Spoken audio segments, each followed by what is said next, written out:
দলের দুর্দিনে রাজপথে ছিলেন, সমাজের নানা সংকটে মানুষের পাশে থেকেছেন। আগামী দিনেও জোরারগঞ্জবাসীর পাশে থাকতে চান প্রিন্সিপাল মাওলানা জমির উদ্দিন। আমাদের সমাজ এখনো ন্যায় ও আদর্শের পথে টিকে আছে শুধুমাত্র কিছু ত্যাগী মানুষের অক্লান্ত শ্রম ও আত্মত্যাগের কারণে। জোরারগঞ্জের মাদক বিরোধী কর্মকাণ্ড থেকে শুরু করে বিভিন্ন সামাজিক অন্যায়ের বিরুদ্ধে দীর্ঘদিন ধরেই বলিষ্ঠ কণ্ঠস্বর হিসেবে পরিচিত প্রিন্সিপাল মাওলানা জমির উদ্দিন বাংলাদেশ জাতীয়তাবাদী দল বিএনপির রাজনীতির সাথে সম্পৃক্ত থাকলেও তার বিভিন্ন সামাজিক কর্মকাণ্ডের কারণে আগামী ইউনিয়ন পরিষদ নির্বাচনকে ঘিরে ৩ নং জোরারগঞ্জ ইউনিয়নে তিনি অন্যতম আলোচিত ব্যক্তিত্ব হিসেবে বিবেচিত হচ্ছেন। আসলে সবাই যে দল করে, সবাই তো কোনো না কোনো একটা আশা থাকে, আশা ভরসা থাকে।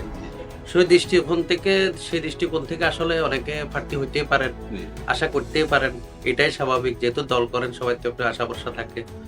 তো সে বিষয়ে আমি বলবো যে সবার আশা থাকাটা এটা অস্বাভাবিকটা, সেটাকে আমি আবার ভিন্ন চোখে দেখারও কিছু নেই। ওনাদের দল করে হিসাবে ওনাদের আশা ভরসা আছে, চাইবেন, ওনাদের চাওয়াটাই স্বাভাবিক। বাকি কথা হচ্ছে, যেহেতু আমি আগে দুর্দিনে 2 বার করছি, ওনারও যারা প্রার্থী হচ্ছেন আশা করতেছি ওনারও সেটাকে মূল্যায়ন করবেন। আমিও এর পূর্বে 2 বার যেহেতু ইলেকশন করেছি, যখন বিএনপির খুব দুর্দিন ছিল, একবার দোয়াত কলম মার্কায় আমি ইলেকশন করেছি, আরেকবার দলীয় প্রতীকে আওয়ামী লীগের দ্বিতীয় টার্ম দলীয় প্রতীক নিয়ে, ধানের শীষ প্রতীক নিয়ে আমি নির্বাচন করেছি। যে সময় মানুষ ভোট দিতে পর্যন্ত ভয় পাচ্ছে ভোট দিতে যাইতে, তখনই আমি দলীয় প্রতীকের চেয়ারম্যান প্রার্থী হয়ে ইউনিয়নের মধ্যে নির্বাচন করেছি। তো অবশ্যই ইনশাল্লাহ আমি জনগণও চাচ্ছে, আমারও ইচ্ছা আছে জনগণের পাশে থেকে নির্বাচিত হয়ে জনগণের মাধ্যমে যদি একবার সুযোগ হয় ইউনিয়নের ইনশাল্লাহ সেবা দিব। পাক্ষিক খবরিকাকে দেওয়া বক্তব্যে তিনি বলেন, আগামীতে দলীয় প্রতীক ব্যতিরেকে নির্বাচন হওয়ার কথা থাকলেও এমপি নুরুল আমিন এবং দলের সিদ্ধান্তই হবে চূড়ান্ত। তিনি জানান, দলের চরম দুর্দিনেও চেয়ারম্যান প্রার্থী হয়ে জনগণের পাশে থাকার চেষ্টা করেছেন।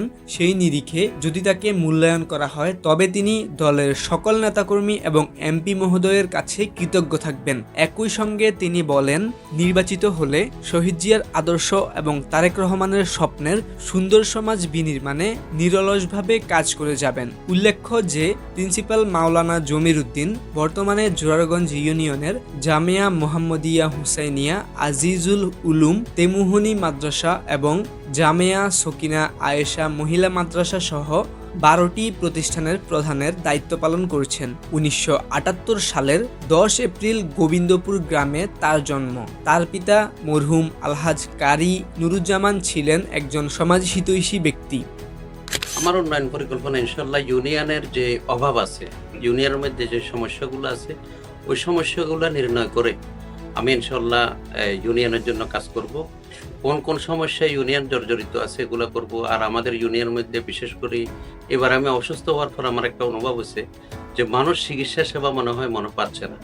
আমাদের যদিও স্বাস্থ্য কমপ্লেক্স মিরসরাই উপজেলার হয়, আমাদের ইউনিয়নে অবস্থিত যে মুস্তাননগর স্বাস্থ্য কমপ্লেক্স, এই স্বাস্থ্য কমপ্লেক্স নিয়ে আমার বিশেষ কাজ করার ইনশাল্লাহ খেয়াল আছে, যাতে মানুষ ভালো করে সেবা পায়।